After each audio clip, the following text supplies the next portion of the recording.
കഥ അച്ഛനെന്ന സ്വപ്നം ഭാഗം 25 രചന ശാലിനി എ. എല്ലാവരും ബ്രേക്ക്ഫാസ്റ്റ് കഴിക്കുകയാണ്. അവർക്കിടയിലേക്ക് കുളി കഴിഞ്ഞ് നീളമുള്ള ചുരുണ്ടു ഇടതൂർന്ന ഈറൻ മുടിയിൽ ഒരു കുളിപ്പിന്നലിട്ടു കൊണ്ട് നദി വന്നിരുന്നു. ഇഡ്ഡലിയും സാമ്പാറുമാണ് വിഭവങ്ങൾ. ഡൈനിങ് ടേബിളിൻ്റെ ഒരു ഭാഗത്ത് സത്യപ്രതാപൻ രേണുകയും ഇരിക്കുന്നുണ്ട്. മറുഭാഗത്ത് ബദരിനാഥും ചിലങ്കയും.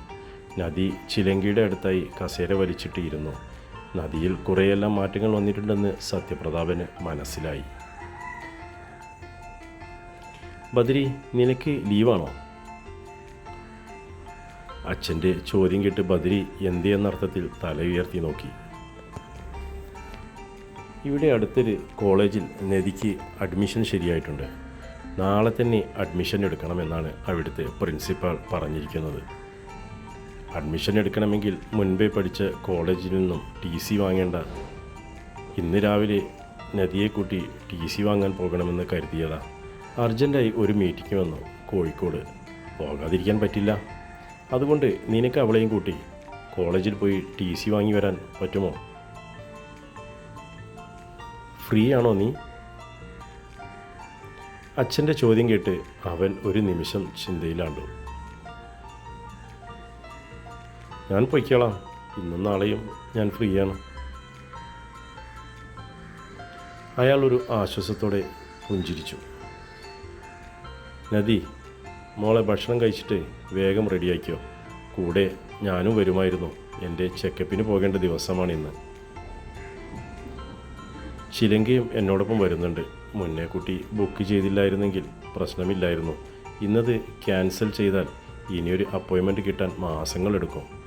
അല്ലായിരുന്നെങ്കിൽ ഞങ്ങളിൽ ആരെങ്കിലും നിൻ്റെ കൂടെ ഉണ്ടാകുമായിരുന്നു. രേണുക വാത്സല്യത്തോടെ പറഞ്ഞത് കേട്ട് അവളൊന്ന് പുഞ്ചിരിച്ചു. സാരില്ല, ആരെങ്കിലും വരുന്നുണ്ടല്ലോ. ബ്രേക്ക്ഫാസ്റ്റ് കഴിഞ്ഞ് ഡ്രസ്സ് മാറ്റാനായി റൂമിൽ ചെല്ലുമ്പോൾ ചിലങ്കയും ഡ്രസ്സ് മാറ്റുന്നുണ്ട്. അധികം മോഡലൊന്നുമല്ലാത്ത ഒരു ചുരിദാറാണ് നദി ധരിച്ചത്. കാറിൽ 1.5 മണിക്കൂർ യാത്രയുണ്ട്. പാട്ടുകാരനും പാട്ടുകാരിയും കൂടി കാറിൽ ഗാനമേളയാകുമോ? ചിലങ്ക കളിയോടെ ചോദിച്ചു. ഓർക്കസ്ട്രയും കൊണ്ട് ചില്ലു ചേച്ചിയും വായൊന്നേ.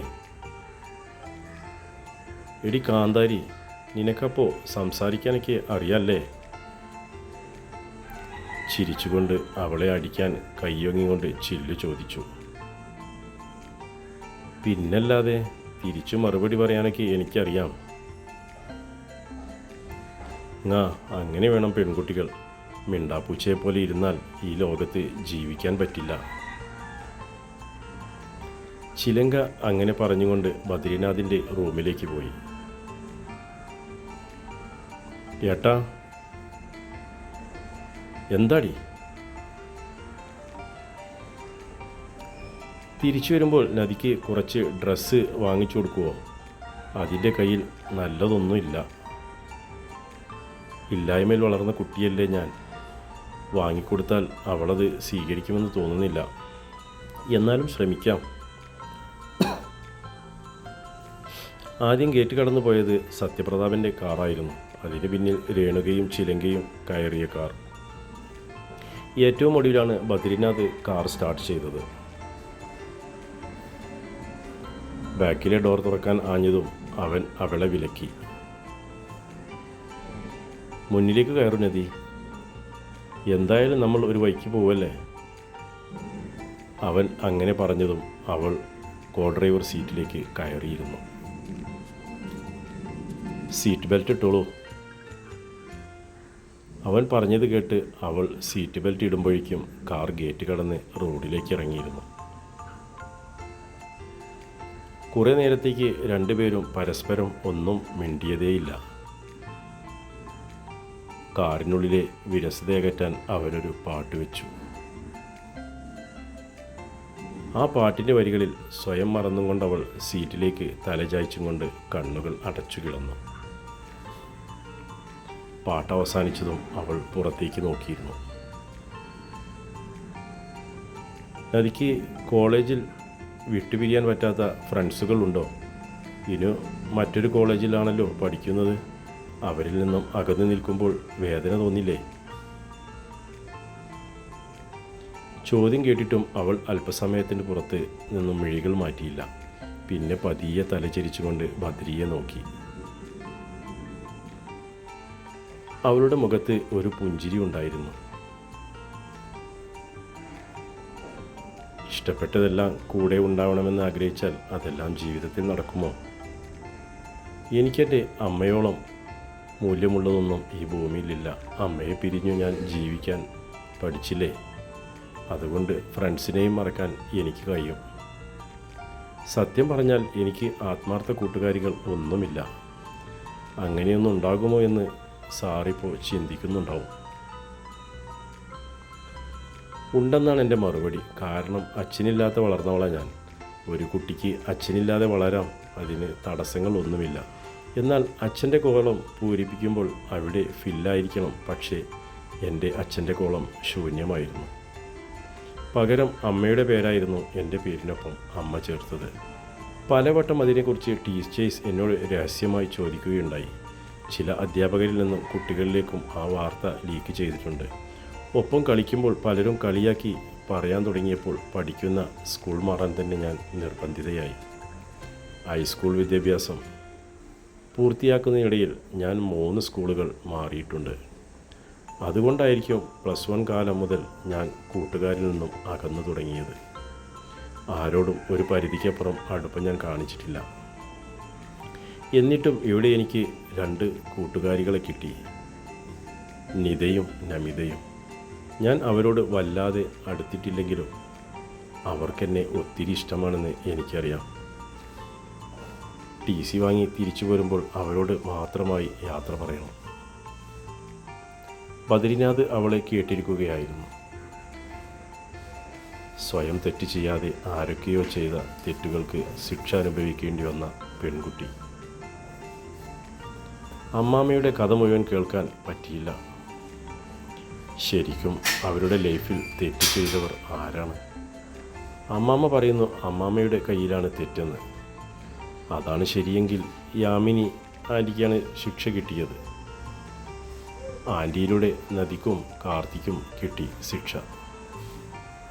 അങ്കിൾ ചെയ്ത തെറ്റെന്താണെന്ന് അറിയണമെങ്കിൽ ബാക്കി കഥകൾ കൂടി കേട്ടേ മതിയാകൂ. സീറ്റിലേക്ക് ചാരി കണ്ണുകളടച്ച് കിടക്കുന്നവളെ അവനൊന്ന് നോക്കി.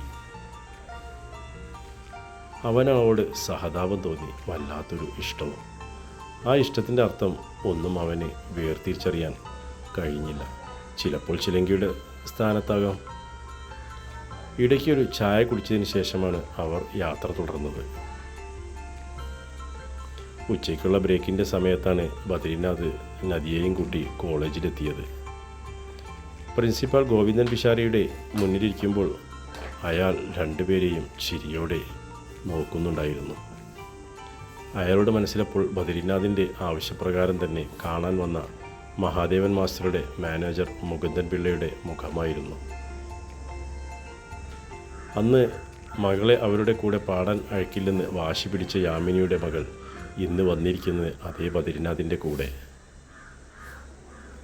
അയാളുടെ മുഖത്തുള്ള ചിരിയുടെ കാരണം അതായിരുന്നെങ്കിലും അയാളത് നദിയോട് ചോദിക്കുക പോലും ചെയ്തില്ല. കുട്ടികളിൽ ആരോ പറഞ്ഞാൽ നിതയും നമിതയും നദി TC വാങ്ങാൻ ഓഫീസ് റൂമിൽ വന്നിട്ടുണ്ടെന്ന് അറിയുന്നത്. TC വാങ്ങി നദിയെയും കൂട്ടി ബദ്രിനാഥ് പുറത്തേക്ക് ഇറങ്ങുമ്പോഴേക്കും അവിടം മുഴുവൻ കുട്ടികളെ കൊണ്ട് നിറഞ്ഞിരുന്നു. ബദ്രിനാഥ് എന്ന അനുഗ്രഹീത ഗായകനെ കാണുകയായിരുന്നു അവരുടെ എല്ലാം ലക്ഷ്യം. അവർക്കിടയിൽ നിതയും നമിതയും കണ്ടു നദി അവർക്കടുത്തേക്ക് ചെന്നു. നീ പോവുകയാണല്ലേ നദി? ഇനി തിരിച്ചിങ്ങോട്ടില്ലല്ലേ? അവർ സങ്കടത്തോടെ ചോദിച്ചതും അതേ സങ്കടത്തോടെ തന്നെ അവൾ തിരിച്ച് അവരെ ചേർത്ത് പിടിച്ചു. ഞാൻ ജീവിതത്തിൽ തനിച്ചായി പോയില്ലേ? മരിക്കണമെന്നായിരുന്നു ആഗ്രഹം, നടന്നില്ല. ഒരു പറിച്ചുനടൽ ഇപ്പോൾ എൻ്റെ ജീവിതത്തിന് അനിവാര്യമാണ്.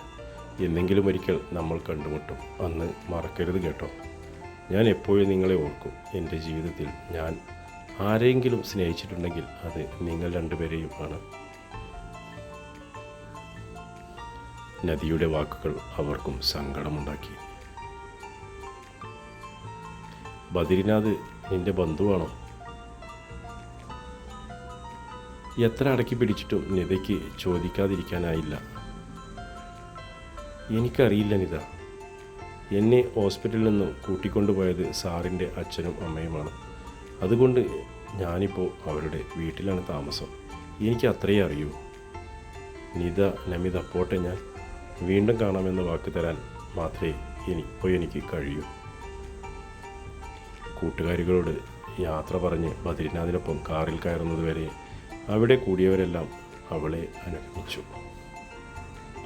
കോളേജ് കോമ്പൗണ്ടിൽ നിന്നും കാർ പുറത്തേക്ക് എടുക്കുമ്പോൾ ഒരു തരം രക്ഷപ്പെടലായിരുന്നു ബദ്രിനാഥിൻ്റെ മനസ്സിൽ. തിരിച്ചുള്ള യാത്രയിൽ കാർ ഒരു ടെക്സ്റ്റൈൽസിൻ്റെ മുന്നിലെത്തിയപ്പോൾ അവൾ എന്തിനാണെന്ന ഭാവത്തിൽ അവൻ്റെ മുഖത്തേക്ക് നോക്കി. നാളെ മുതൽ കോളേജിൽ പോയി തുടങ്ങുകയല്ലേ? അച്ഛൻ പറഞ്ഞു നിനക്ക് കുറച്ച് ഡ്രസ്സ് എടുത്തു തരാൻ. ഇറങ്ങ്. അങ്ങനെ പറഞ്ഞുകൊണ്ട് അവൻ ഡോർ തുറക്കാൻ ശ്രമിച്ചു. എനിക്ക് ഡ്രസ്സുണ്ട്. ഇപ്പോൾ പുതിയ ഡ്രസ്സിൻ്റെ ആവശ്യമില്ല. ഉള്ള ഡ്രസ്സ് ചീത്തയാകുമ്പോൾ പുതിയതെടുക്കാം. അമ്മാമ്മ പറഞ്ഞ കഥയിലെ യാമിനിയെയാണ് അവസാന നിമിഷം ഓർമ്മ വന്നത്. അച്ഛൻ പറഞ്ഞതല്ലേ നദി, 2 ജോഡിയെങ്കിലും എടുത്തില്ലെങ്കിൽ അച്ഛനത് വിഷമമാകില്ലേ? അദ്ദേഹം മകളായി കാണുന്നവൾ തന്നെ അന്യായി കാണുന്നു എന്നൊരു തോന്നലുണ്ടാകില്ലേ? നദി അല്പനേരം ചിന്തയിലാണ്ടു. ബദ്രി പറയുന്നതിലും കാര്യമുണ്ടെന്ന് അവൾക്ക് തോന്നി. അതോടെ അവൾ ഡോർ തുറന്ന് പുറത്തേക്കിറങ്ങി. ചുണ്ടിലൊരു ചിരിയുമായി ബദ്രിയും പുറത്തേക്കിറങ്ങി. അധികം വിലയില്ലാത്തതും മോഡലുകളൊന്നുമില്ലാത്തതുമായ 2 ജോഡി ചുരിദാറുകളാണ് അവൾ തിരഞ്ഞെടുത്തത്. കുറച്ചുകൂടി വില കൂടിയത് നോക്കാൻ ബദ്രി പറഞ്ഞതൊന്നും അവൾ ചെവി കൊണ്ടില്ല. തിരിച്ചു കാറിൽ കയറിയതും അവളൊന്ന് മയങ്ങി. കുറച്ചു നേരത്തെ മയക്കത്തിന് ശേഷം ബദ്രി വിളിച്ചപ്പോഴാണ് അവൾ മിഴികൾ തുറന്നത്. മിഴികൾ തുറന്ന് നോക്കിയത് നിറയെ പൂക്കൾ വിരിഞ്ഞു നിൽക്കുന്ന ഗാർഡനിലേക്ക്.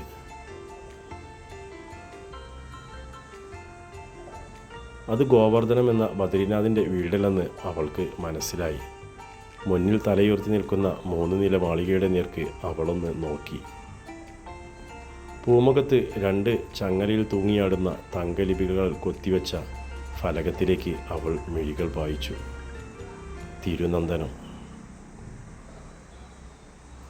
അവൾ അത്ഭുതത്തോടെയാണ് ഡോർ തുറന്ന് പുറത്ത് ഇറങ്ങിയത്. ഡ്രൈവിംഗ് സീറ്റിൽ നിന്നും ഇറങ്ങി വരുന്നവൻ്റെ മുഖത്തേക്ക് അവളൊന്ന് നോക്കി. ഇത് മഹാദേവൻ മാസ്റ്ററുടെ? അവളുടെ അവിശ്വസനീയത നിറഞ്ഞ കണ്ണുകളിലേക്ക് അവൻ പുഞ്ചിരിയോടെ നോക്കി. നദിയുടെ ഏറ്റവും വലിയ ആഗ്രഹമല്ലേ മഹാദേവൻ മാസ്റ്ററുടെ ശിഷ്യയാവുക എന്നത്? ആ മോഹം സഫലീകരിക്കാനാണ് നമ്മളിവിടെ വന്നിരിക്കുന്നത്. അവൻ്റെ വാക്കുകളെ വിശ്വസിക്കാനാകാതെ അവൾ നിന്നു. ആ പടികളിലേക്ക് ചവിട്ടുന്നതിന് മുമ്പ് അവൾ മിഴികൾ അടച്ചുകൊണ്ട് അമ്മയെ മനസ്സിൽ ധ്യാനിച്ചു. എന്നാൽ നദിയുടെ മനസ്സിൽ തെളിഞ്ഞ അമ്മയുടെ മുഖത്തിന് പ്രസന്നതയില്ലായിരുന്നു. തുടരും കഥയുടെ അടുത്ത ഭാഗം നാളെ ഇതേ സമയം.